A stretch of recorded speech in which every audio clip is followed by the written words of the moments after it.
Hey guys, in this tutorial I'm going to show you how to add rain to an image in Photoshop using only the built-in filters and adjustment layers. You can download the project files for this tutorial to see exactly how everything was put together and have a photo to work from if you don't have one of your own. Let's get started. A lot of times when you take a picture in the rain, everything looks wet, but you can't really see any of the actual raindrops. By adding them in Photoshop, you can totally change the feel of your image and bring back some of the atmosphere that was present when you took the actual photo. So here's our source photo, and the first thing that we want to do is add about 100 pixels of extra space all the way around. So I'm going to press Ctrl-Alt-C to change the canvas size, and I'm just going to add 200 pixels to each dimension. Next, we're going to create a new layer, and we're going to name this layer Rain.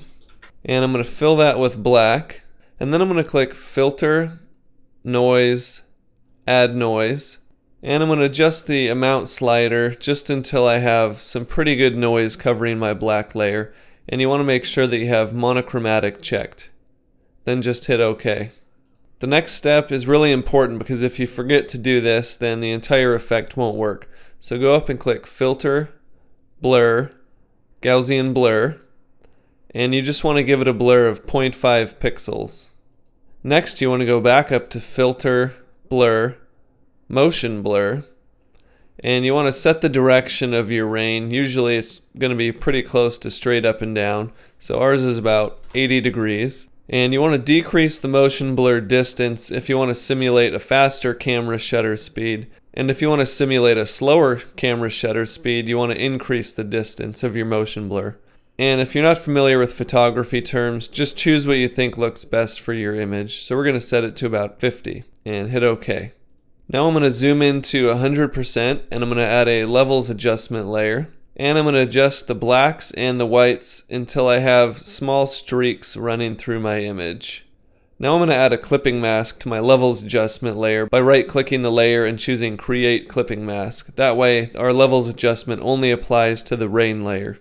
Next, I'm going to select the rain layer and go up to Filter, Distort, Ripple, and I'm going to use a large size ripple and just give it a small, about 10% or so ripple effect to it. And that'll just give it a little noise variation and make it look a little more realistic. Next, I'm going to go back up to Filter, Blur, and Gaussian Blur again and give it another blur of 0.5 pixels. And that'll just help it blend into our final image a little better. Now we just want to set our rain layer blend mode to screen. And if I zoom out here, you'll see that the last thing that we need to do is crop it back down to the original size. So again, I'm going to go Ctrl-Alt-C to go into the canvas size dialog and just resize it back to the way it used to be. To get the most realistic effect, you want to adjust the opacity until it's just barely noticeable without standing out too much. So usually about 50% looks best. I'm John Shaver for Design Panoply. Thanks for watching. I'll see you next time.